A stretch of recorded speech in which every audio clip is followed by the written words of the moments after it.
Here. Hopefully that works. Okay, well, thank you all for coming this evening. We're very fortunate to have Dr. Karen Paulson with us, who I call her KP. And I don't know, do students call you KP too? Yeah, they call me a variety of things, but to my face, they call me KP or Dr. KP or Dr. Paulson. All right, good. Yeah, I'm just go by Dr. Loomis till you get out of this course, and you can call me Fred for sure. Dr. Paulson is Associate Professor of Higher Education and coordinates the online program for higher education, the MED level. And she holds a bachelor's and master's degrees in engineering from the University of Illinois and a PhD in higher education from Penn State. And after graduating from Penn State, she worked for 20 years in the higher education policy arena, looking at both national and state level policy for the National Center for Higher Education Management Systems, and worked with a very renowned scholar, Peter Ewell, who you'll see in the literature.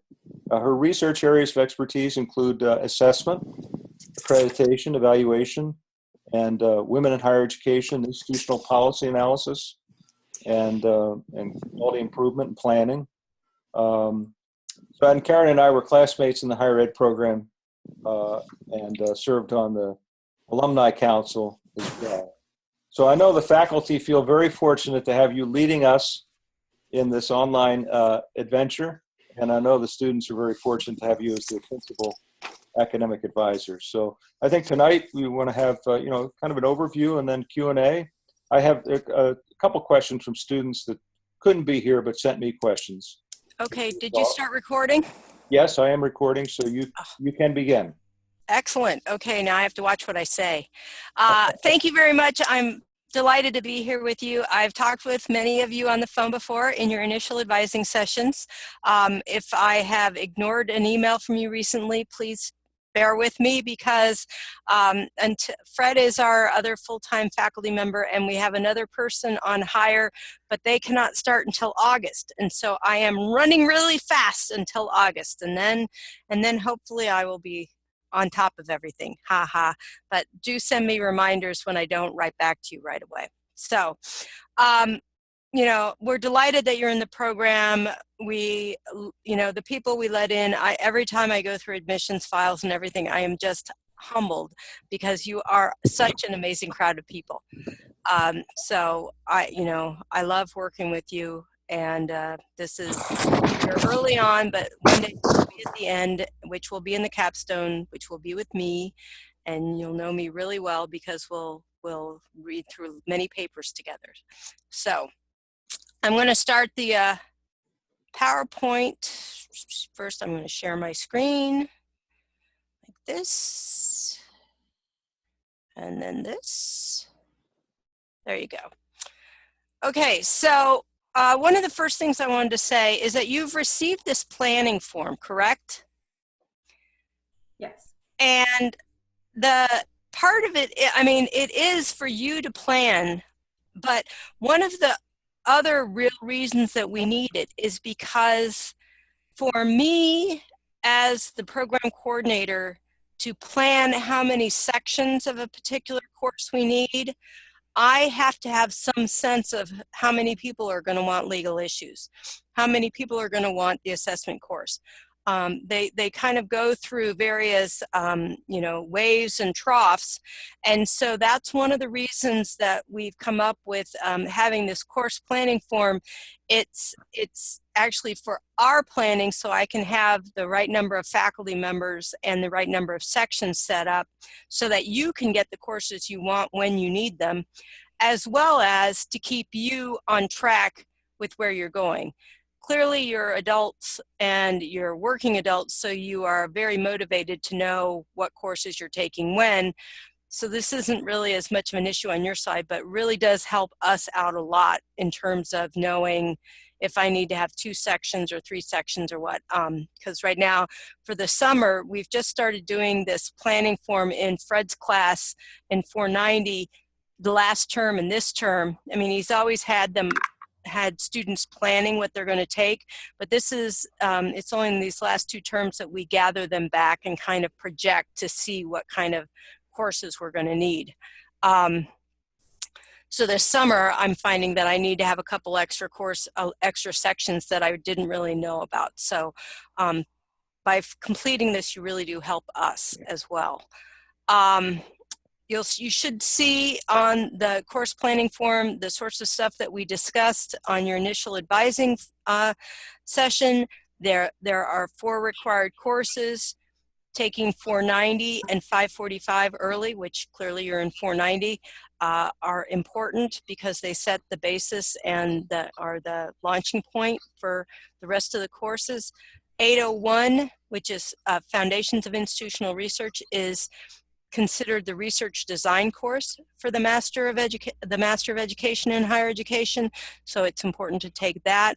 And then the final required course is the capstone, which you will take in your final term of enrollment and does not need to be taken by itself. You can take it with another course or another couple of courses. The 490 and the capstone really have been created to be bookends of the program.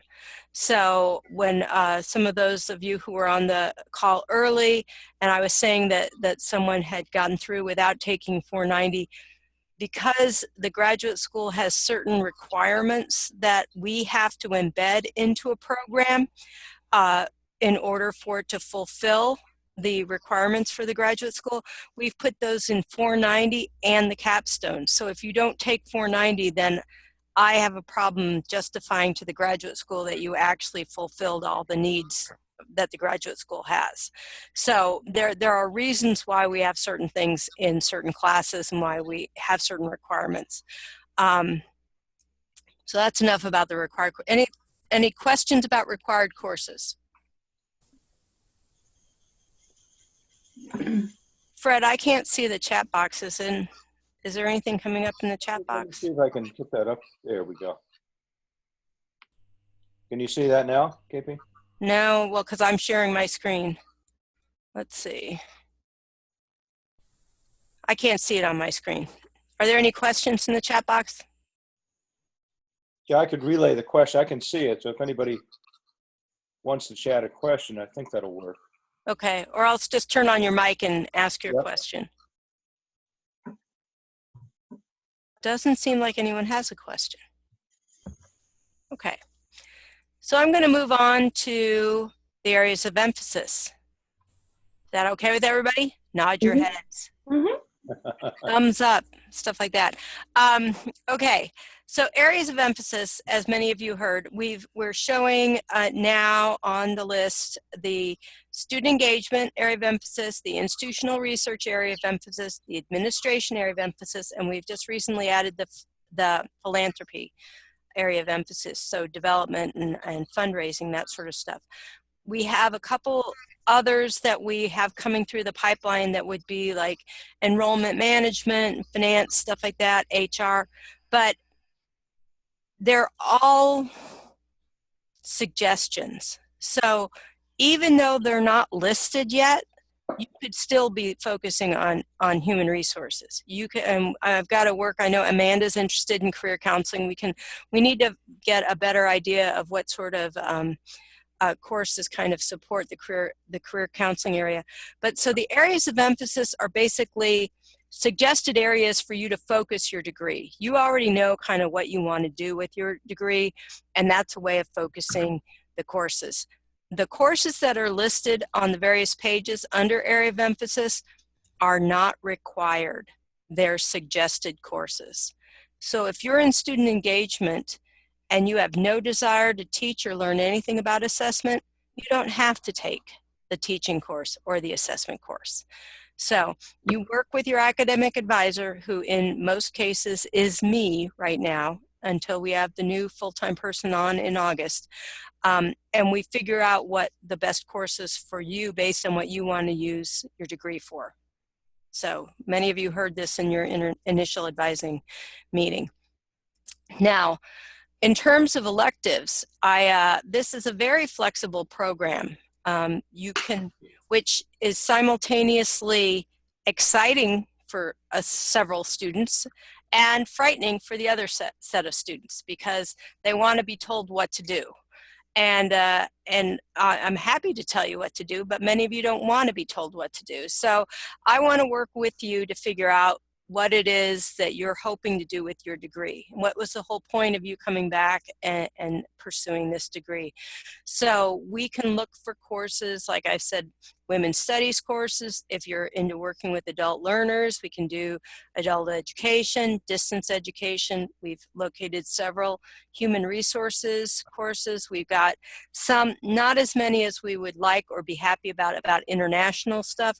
So there are various options for you to focus on. And it's just a matter of, basically I troll through, you can troll through all the online graduate level courses that are offered out at the World Campus website and see what interests you and what might fit with where you want to go. Internships. Oh wait, I should back up. Any questions about areas of emphasis or electives? Okay, I have a question. Okay. I tried to enroll in, I'm eating my dinner, I'm sorry, which is why that's okay. I was wondering with the internship, I tried to register for it and I got a prerequisite error. So I was wondering. For the internship? Yeah. Right. So how many courses would we have to have grades on the system for before we can? Okay. The internship and the capstone both have controls on them that you have to go through Susan Bass and me. So it's basically, because there is, for the internship, there is a special form you need to fill out that shows who your supervisor for the internship is going to be, kind of what your presenting problem is and everything.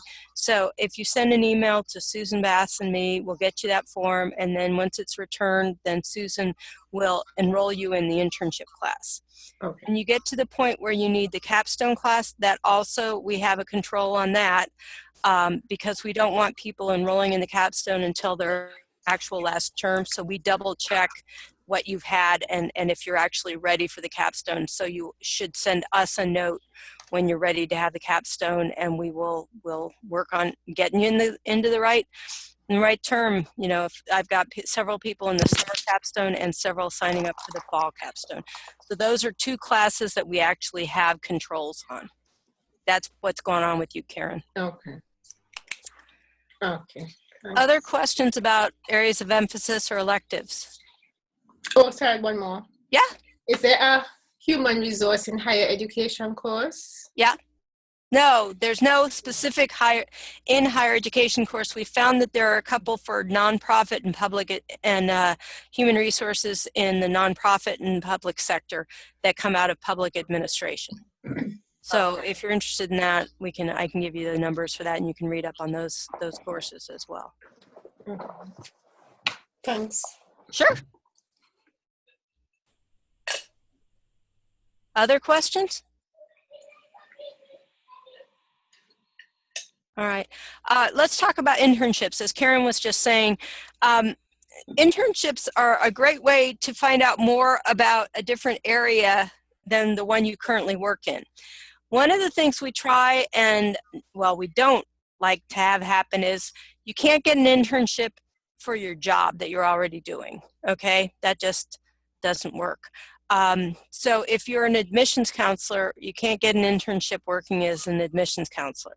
But you can go talk to financial aid or international affairs or human resources or something at a local, whatever you're at the college you're working at or at another local college, and talk to that supervisor and say, hey, I want to learn more about this particular area of higher education.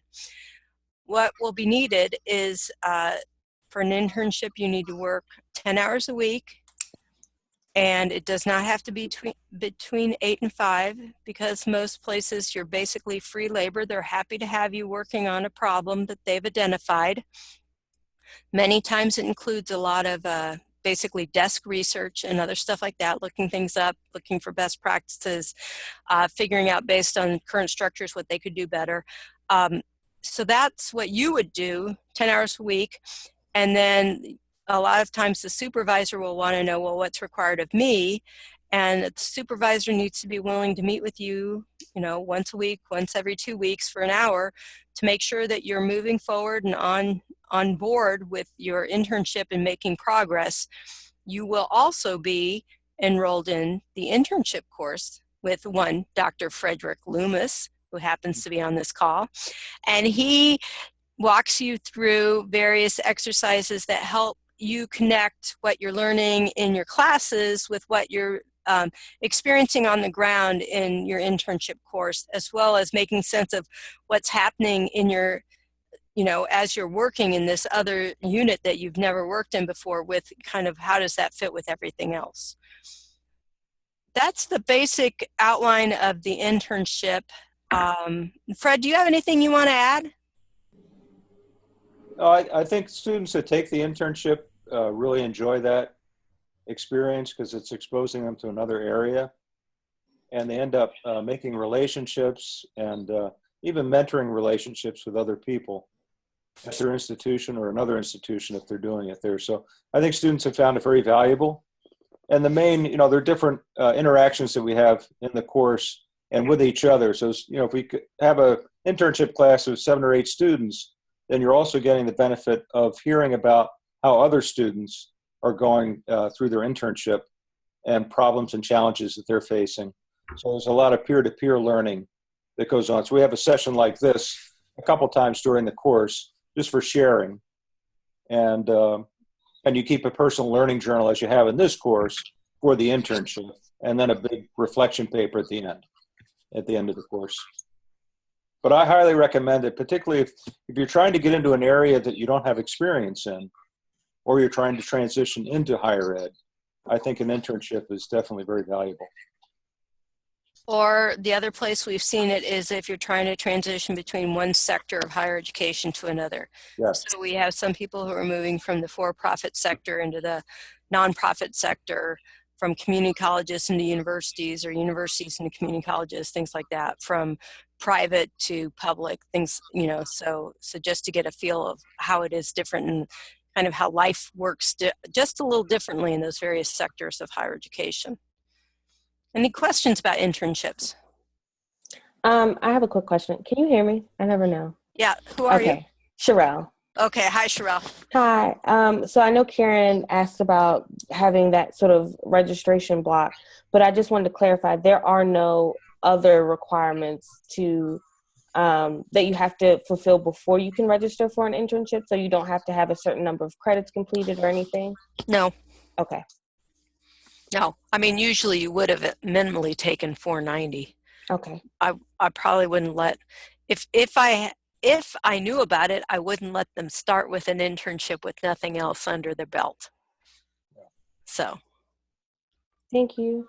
Sure. Other questions? I can only see 4 people on my little screeny thing here on the side, so that's so if you raise your hand, I can't see that you're raising your hand. You just need to pipe up. Okay. So do you have any questions about how to fill out your course planning form? Do your best. It does, whatever you put down on there, it does not commit you to anything. It's purely a planning form so that we can plan to see how many students, like I had, when I first took over from Fred, there was a huge backlog of students who were like, they wanted legal issues, legal issues, legal issues. I had people who wanted legal issues everywhere. So then I arranged to have 2 special sections of legal issues a year ago in the summer, and 2 years ago in the summer, whenever it was, Fred. And it turned out that there was one section worth of students who wanted legal issues. So it really does, it's hot with some students, and then it goes, so it goes back and forth. So it really does help us if we see, and if you end up thinking, I don't want to take legal issues ever, that is perfectly fine. So let me say one other thing, because it's happened with a couple of students recently. And not that this will happen with any of you. I'm just saying there's like a baby boom going on. So so a number of people are writing to me and they're going to not take courses this summer, or they're not going to take courses. There's a lot of people moving as well, and not wanting to take courses while that's happening, which is perfectly fine as far as the program goes. When you start the program, the Penn State Graduate School gives you 8 years to complete it, which is plenty of time to do this. You don't want to take that long. But you can take a summer off, which is just fine. You can take 2 summers off.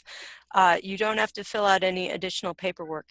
If you happen to take off a fall or a spring term, which is also, as far as the program is concerned, perfectly fine.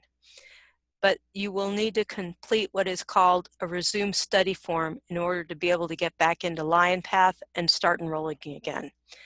Now, I try and tell you this so that when it happens, you remember that you need to send a note to Susan Bass and me and say, where's the resume study form? How do I do this to get in? So I wanted to mention that to all of you, that should you need to stop out or skip for a term, it's perfectly fine. We want you to finish those, so we'll want you to come back. You'll start getting emails from me at your non-Penn State email account asking you if you're okay. But that's what you need to do in case you are ever in that situation. Thoughts about that? So you don't have, question. Sure. So you don't have to formally request a leave of absence?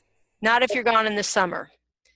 Okay. People are still used to people taking the summers off, but if you take off a fall or a spring term, then you have to do a resume study. I'm not sure why the graduate school has it. It's just a form that says, I'm coming back to school. Okay. Now, in my system, you take leave of absence, which is before you apply for. So I was wondering if you had both, or if you have resume instead. From what you're saying, it's resume. Yeah, no, we don't have it as you go into taking time off, only coming out of taking time off. So, yeah, that's a good question. All right, I'm moving on to the second checkpoint, interacting with your academic advisor. You're stuck with me, folks. I'm your academic advisor. And we did a short head count the other day. There's about 150 of you in the program at the moment.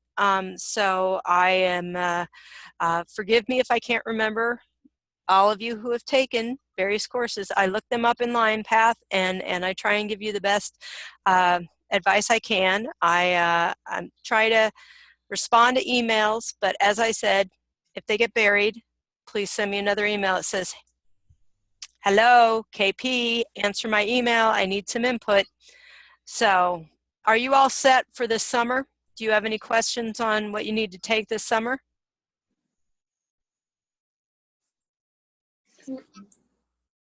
I'm all set, but Karen, Yep. It's Kim. I have a quick question. Okay. So summer is a little bit shorter, right? Yes. Now, the spring term, we had spring break.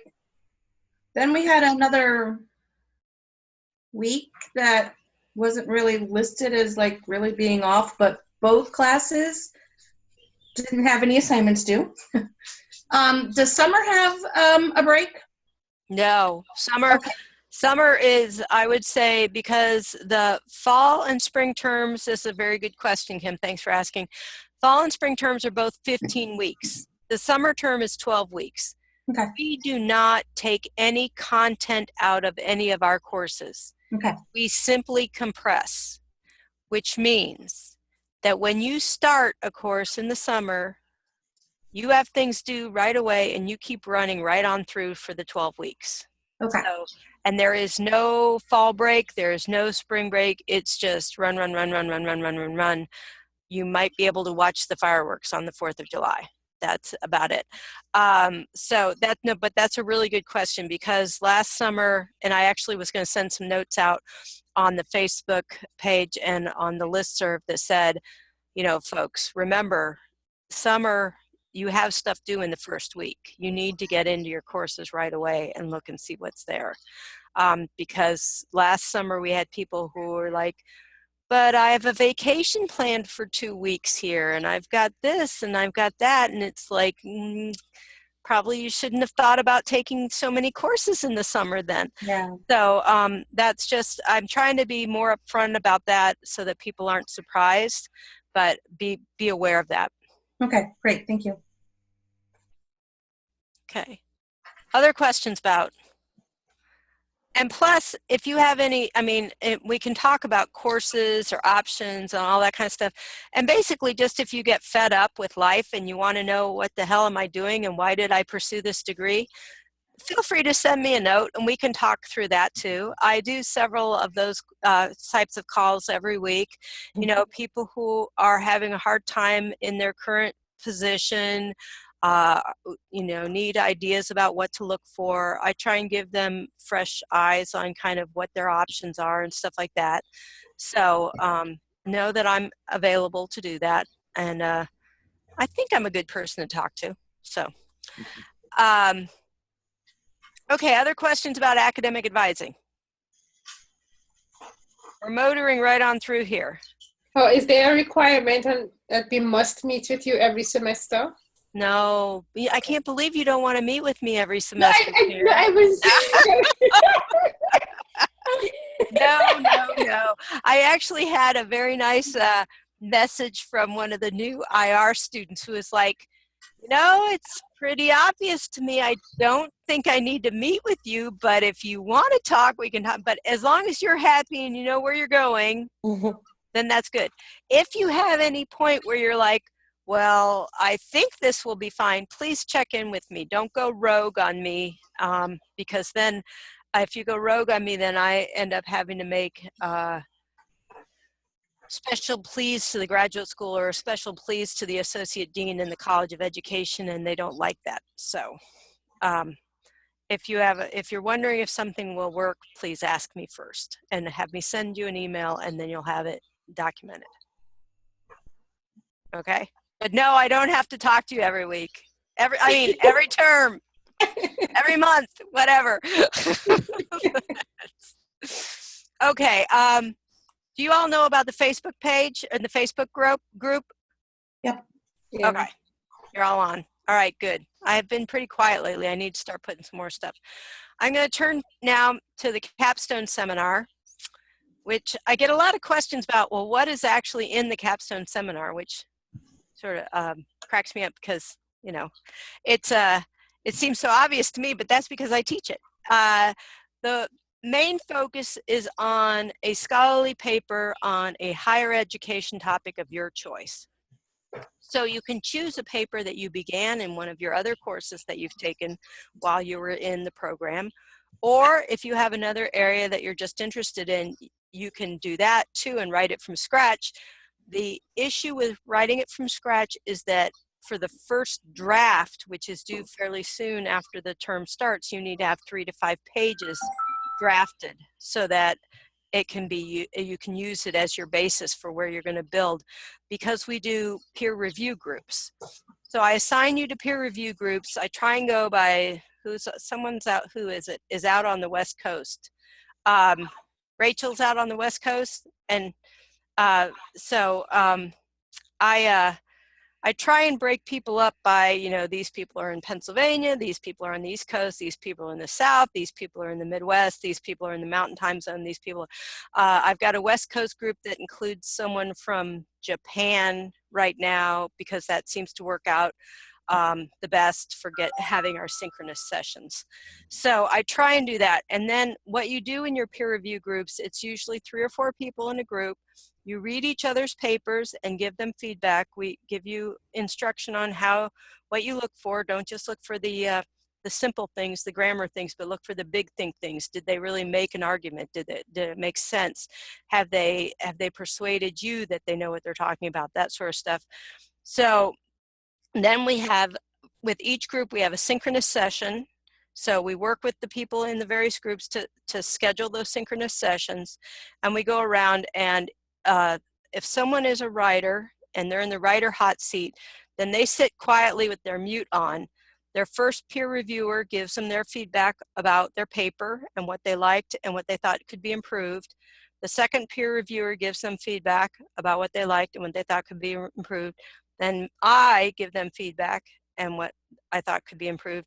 Then after that, then it turns back over to the writer, and the writer gets to ask clarifying questions about, well, you said that this wasn't really clear. How could I make that? What if I move this around? What, that sort of stuff. We're trying to get you beyond, because writing is so personal, to get you beyond being very defensive about your writing and being more open to feedback from other people. Now, I have folks who are peer reviewers who always fret that I don't know anything about this, and that is perfectly fine. It helps you know more about a different area of higher education, and papers need to make sense to people outside of those who are in the know. Other people need to understand what's going on. So that's not a bad thing that you're not an expert in Title IX, grievance procedures. You can learn about that, and you can give useful feedback to a person who's writing about that, because they're too close to it. They don't know what they're saying that doesn't make sense. So anyway, you have a peer review group. You go through 2 cycles of peer review. The first draft, I think I require between 3 and 5 pages, 5 to 8 pages, something like that. And then the second one is more like 15 to 20 pages. And I always say nearly finished, because they're often not nearly finished. And you only have about 2 weeks before you have to turn in your final version, your final paper. So the final paper is 15 to 20 pages of text, not counting your cover page, your reference pages, all that kind of stuff. And you use APA format. You should learn APA format and work on it in all your other classes, because it's a main part of the capstone class. So that is your primary thing. You get the first draft paper is 25 points, the second draft paper is 50 points, your final paper is 100 points. You get points based on participation as a peer reviewer. You get to evaluate your other, do an anonymous evaluation of your peer review group members. If they do or don't do a good job, you get points on that. Then in addition, throughout the course, you have a lot of things that parallel what you're doing in 490. In 490, you talk about a defining event. We talk about a refining event. Because other people, they have started higher ed, and they had this really clear idea what they wanted to do. And then I had one woman who got into planning and resource management and found out she loved switching around budgets. She had no idea that that would be like her passion. And so she completely changed what she wanted to do by the time she was done with her degree. So we have, those sorts of reflections going on. We talk about negotiation skills. We talk about professional rejection. We talk about research ethics. We talk about plagiarism. We have a whole lot of discussion boards. I push you that if you cannot get your dream job in higher education, what's your alternative area, and how are you going to change your cover letter so that you highlight your alternative area, things like that. So and at the end, the e-portfolio. You start your e-portfolio in 490, and then you should, as you go through each course, keep reflections, gather homeworks and assignments, artifacts that you think particularly capture, that you did a good job on, that you think will be useful if you're ever in an employment situation where you need to show how you've done something. So for instance, again, using the planning and budgeting class, if you've never done a planning system or a budgeting system, you can take the assignments out of those classes and say, look, I haven't done it on the ground, but here's what I've learned. Here's what my courses pushed me to do. So you can have those to show potential employers. The other thing is that keeping and reflecting at the end of each course, if you do that now, you will have a whole lot less to do in the capstone course. People who don't keep that up in every single courses they go through have a lot of work that they have to do in the capstone course. So you then present your e-portfolio, and what's the last thing? I have you do an elevator pitch where you have to talk about how wonderful you are to someone you're trying to potentially get a job or get a promotion or something from in a single elevator ride, a 3-minute elevator ride. And I give you guidance on how to do that as well. What else do we do in the capstone, Fred? Do you know? I don't know. That sounds like a lot, though. It is, well, it all scaffolds. I mean, I have you do a learning outcome reflection, which is supposed to scaffold to help you with your e-portfolio. It should all, Yeah. and actually, if you fill things out other than the paper, I mean, if you show up and put in something that's not a bunch of garbage, you'll usually get full points. I do think, from what I hear from students, they really enjoy, it's a lot of work, but they get a lot out of it too. And, serving as the second reader of the capstone papers, I mean, students really have produced amazing contributions from that work. And you kind of emerge, if you do a really good job on that paper, you emerge as sort of an expert in that area. And then that becomes another talking point, I think, when you go for an interview. So I think if all that lines up with your career path, you're serving yourself well. Your portfolio, the capstone paper, and all the great advice you're getting from KP in the course in terms of career direction and reflection as well. So no, you've done, I think, a great job on that course. I should probably take it too. After I retire, maybe I'll take the capstone course. Yeah, you definitely need it. No, I don't think so. I was going to say something else.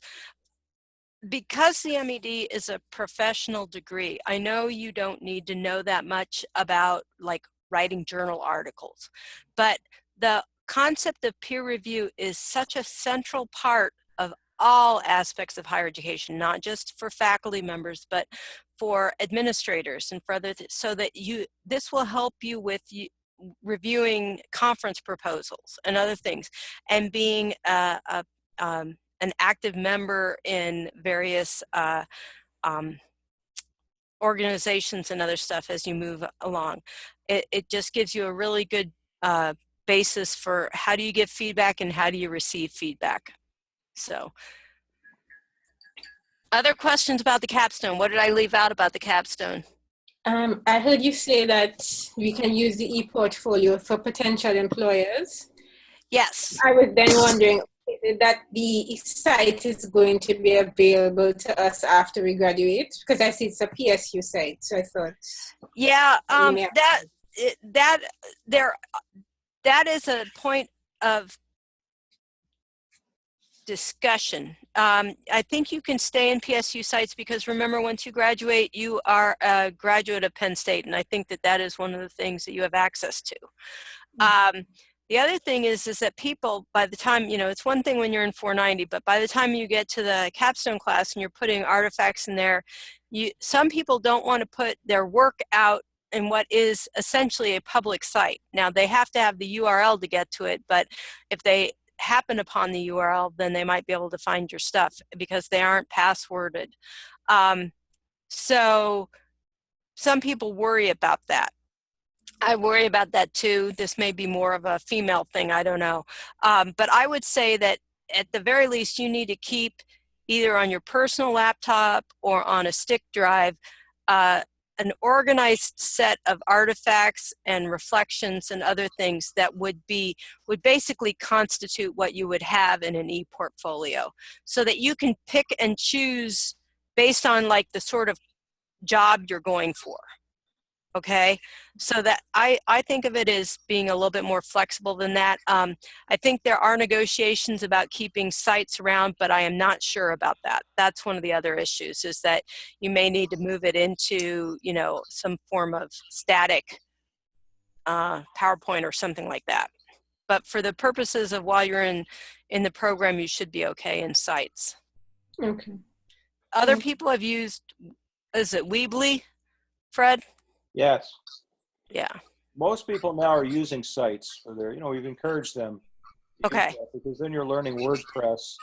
And KP, say if you wanted to recreate your ePortfolio on a different URL, maybe your institutional space where you're working, there's supposed to be a way where you can easily port it through WordPress to a different URL. Okay. You know what I mean? So that, at least that's what the technical people were saying a couple of years ago. You'd have some time on sites post-graduation, but eventually they might have to, reclaim that server space, but you should be able to move it somewhere else easily through WordPress. Where if you use Weebly, then you have to pay the fee to keep that going. Yep. So that's the downside there. Yep. But I think your idea of just having the documents organized in a way that you could share it if you wanted to.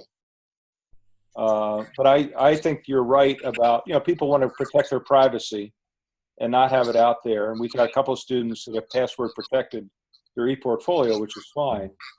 But then there's some people that want to get everything out publicly too. Exactly. So Yeah. it cuts both ways. It's personal choice, and we work with you on it. So. Okay, thank you. Sure. Other capstone questions? Well, I thought I was going to do 6 credits each term, which would put me next summer working on my capstone. Uh-huh. And I don't know that I want to do all of that in the shortened summer period. So I was just going to ask about that too. So we have fun in the summer. I'm writing the same way too. Am I really going to do 4 courses in the summer? Yeah, well, yeah, everybody, Karen is she's on a different planet than the other people. She's taking a leave of absence, and and I've talked with all of you, and she knows that she is an unusual, snowflake and star for this.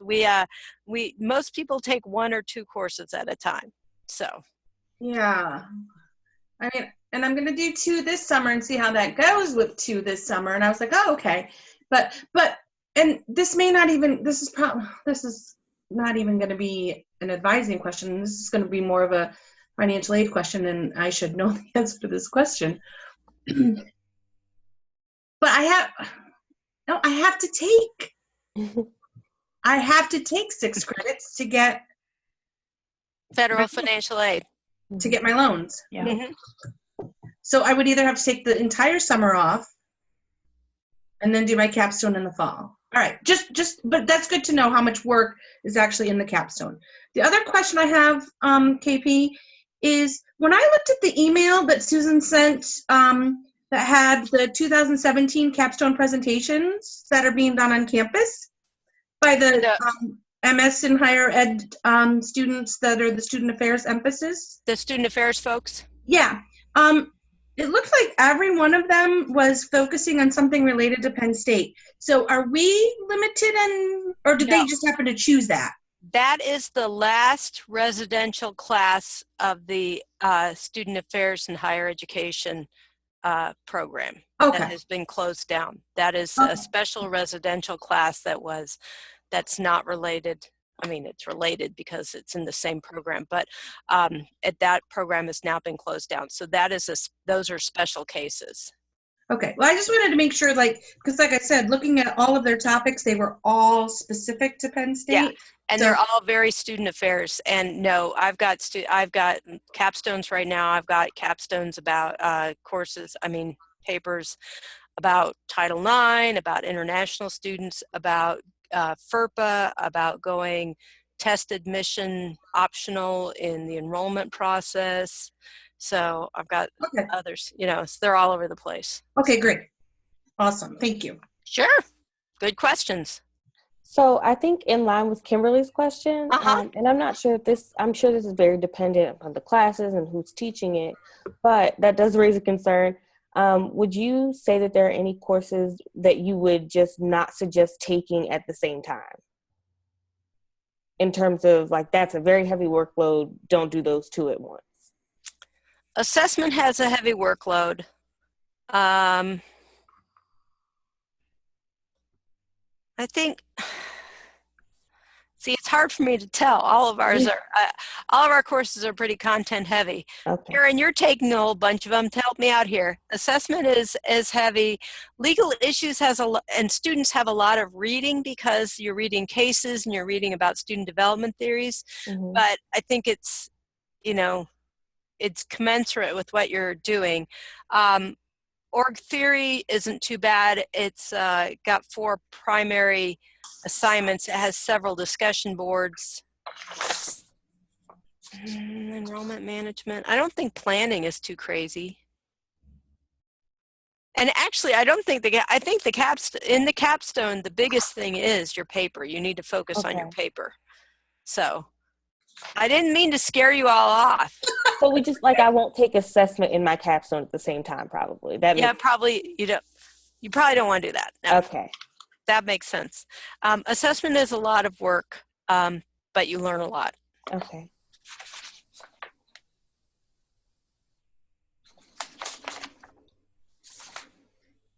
Others? So I have a question. It's not related to capstone, but a question about electives. Who's speaking? Rachel? This is Rachel. Okay, go ahead. So if we are looking at electives that are outside of the department, is there anything special we need to know about registering or getting those approved, being able to register for those classes? Well, you have to look and see what sort of prerequisites they have. So one of the things to keep in mind, and I tried to tell most of you on your initial advising calls, is that the business school has things like you have to be in a business major, and they don't work and play well with others so much. But most of the other programs do, but you may have to ask for permission from the instructor to be in the class, in which case send an email to the instructor. You can copy me as the program director, program coordinator for higher ed. Say that you're a student in the M.Ed program, that you're working on this, why you're interested in the class and all that kind of stuff. They almost always give permission for you to be in the class. Okay, sounds good, thank you. Sure.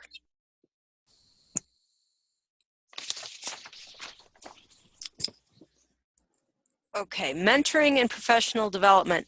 We try and have, as we're having people on campus, we try and do either synchronously show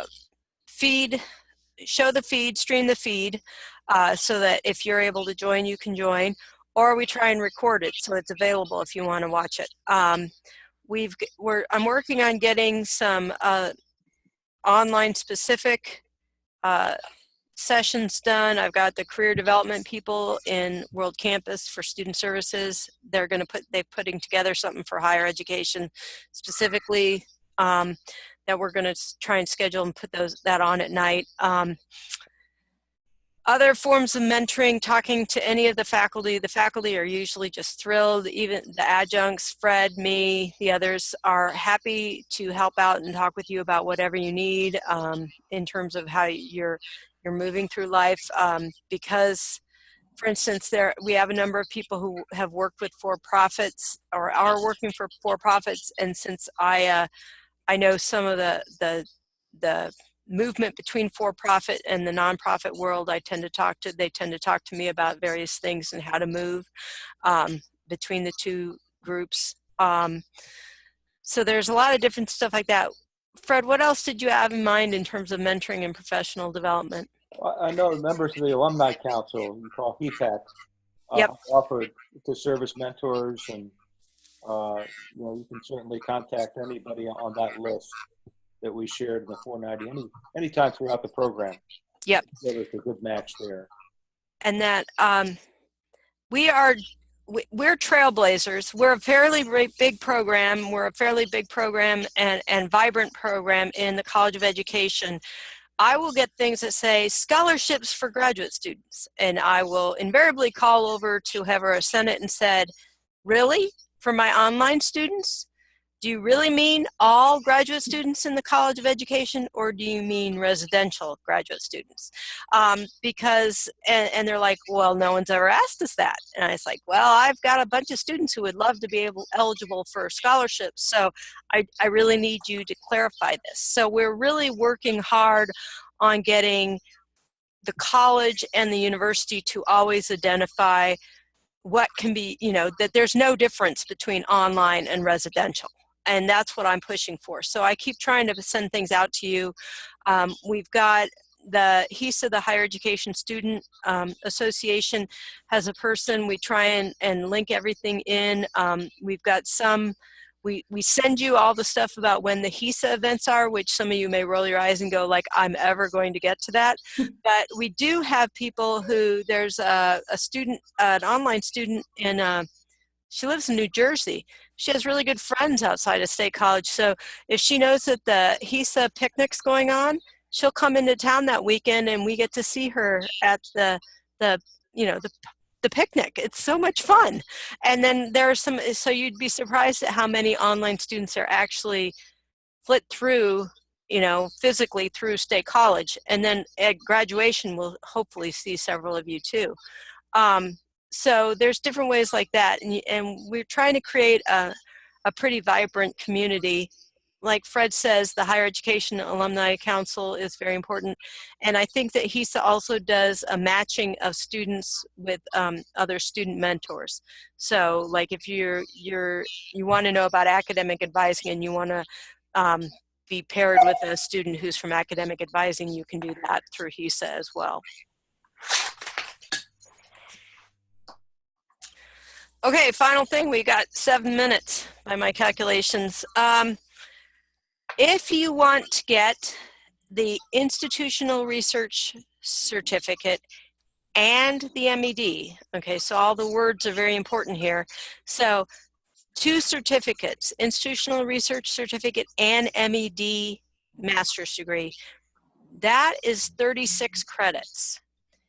If you want to get a master's, an M.Ed, but only focus on institutional research, you can do that with just getting the M.Ed for 30 credits.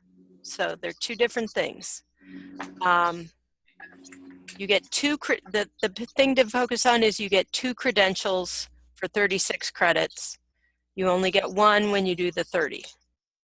Did that make sense or? Yeah. Okay. Yeah. The institutional research certificate requires Higher Ed 801, which is already a required course for the M.Ed, and Higher Education 830, which is designing institutional research studies. Several people like taking that course anyway, whether they're going for the IR certificate or not. So those are the requirements, and then you take 3 other courses in institution, out of the M.Ed courses to do, or a stats course to do the M.Ed. Ooh, I have a question. No, what's going on here? Chat. Thank you, Karen. I've signed up. Bye, Rachel. Okay. So that's about IR study. Doctoral study, we have several people who are interested in doctoral study after they complete the M.Ed. They usually want to take a year or 2 off and kind of like catch up, especially if they've taken stuff in the summer. Right now, Penn State does not have any online education doctoral study. I am working with the task force and the group that is considering building out an online doctoral degree for Penn State. Now, the fact that I said considering building out means it's a twinkle in the eye. It hasn't even been written down in order to be started to put through the myriad of committees for being approved by the graduate school, the university, the board of trustees, all that sort of stuff. So basically not going to happen in the next couple of years. It will be probably 3 years out if it does happen. But there are certainly other places to go for doctoral study or to do residential doctoral study, and we encourage you. And I think that what you've learned in our program should make you, prepared for almost any other program. Fred, something to add? Okay, P, I know we've had students, kind of leave our program and go on for doctoral study either at Northeastern, and I think they have a ed leadership with a higher ed emphasis at Northeastern. It's fully online, and Drexel. And I taught at Drexel for 5 years. I know a little bit about their program. But I would still say if you're not in a hurry, wait and see about the Penn State program, because I'm sure it'll be, one reason it takes a long time is they're very concerned about the quality of the experience, the quality of the program, quality of the faculty that will be teaching. Can you replicate a residential doctoral experience online. So when you do it, I have great confidence in you, KP, that you will make that happen. It will be a high quality program in comparison to the other programs that are out there. So I would wait and see how that develops if you're on the fence, because it is a significant investment, I think, of time and resources to get the doctoral degree, but certainly I think a requirement for a leadership position in higher ed, I would say. Yeah. Or teaching. Yeah. Yeah. I agree. Okay, so basically that's all we have. Why can't I can I page forward? Oh, thank you for sharing. Do you have any questions? Any thoughts? Anything for the good of the order? No, the only question I had was from Lee Young, whether for the IR certificate, a separate application. Yes, you have to fill out.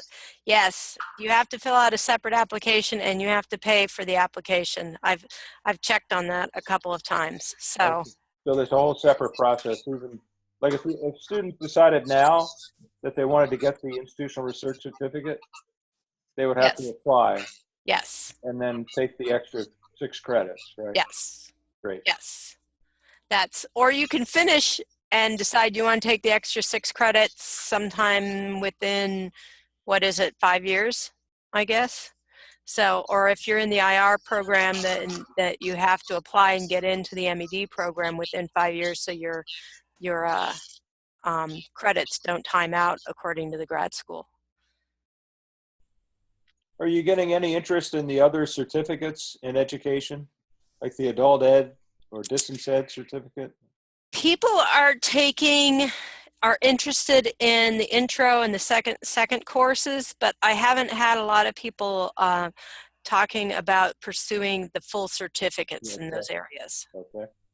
I think they seem to be pretty happy with being able to talk about having focused in those areas. Very good. So I was going to ask that if there are other certificates that we can just do 2 other courses for besides the IR. Oh yeah, there's an adult ed certificate, there's a distance ed certificate, and with them, you can, it's hard to explain because higher ed and IR are in the same program, so they come from the same place. IR certificate is 15 credits and the M.Ed is 30 credits, but they don't like, the grad school doesn't like a whole lot of double counting. They don't mind some double counting. So that's why the program decided that it would be 6 extra credits. We kind of split the difference of how much it was and came up with 36 credits. So you can count some, but not all. Okay, so that's when we're in the same program. When you think about an adult ed certificate, that's in a different department. Okay. So for M.Ed, you'd have to complete 30 credits. 2 of those credits could be adult ed credits, okay, which would presumably be part of a certificate. But you would have to do whatever you need to do to complete the certificate for adult ed. And I don't know about those. Now, I can talk to the people over there, but I think there's also a certificate in special ed. Katie Hoffman and some people who I think are interested in autism and Asperger's have been looking at potentially doing that. Nice. So there's various options. But yeah, Karen, if you want, we can look around and I can find out who the key people to talk to are if you're interested in a particular certificate. I'll look around online on this site and I'll email you. Okay. And I'll decide if I want to, yeah. Okay, super.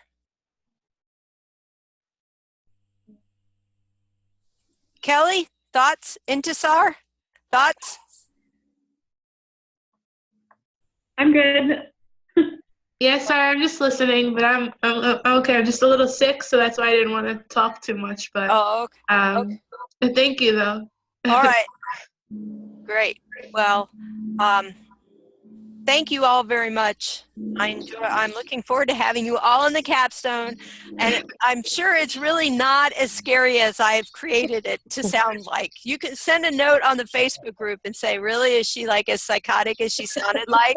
Is she just like after you to write APA style all the time? So they can be honest. I won't censor what's on the Facebook group. So that's all I have, Fred. All right, Casey. Thank you so much. That's a wonderful, wonderful informative evening. Thank you all for coming. Thank Have you. a good night. Take care. Thank you, everyone. Take care. I'll see you all next week. All right. All right. Okay, Good bye. night.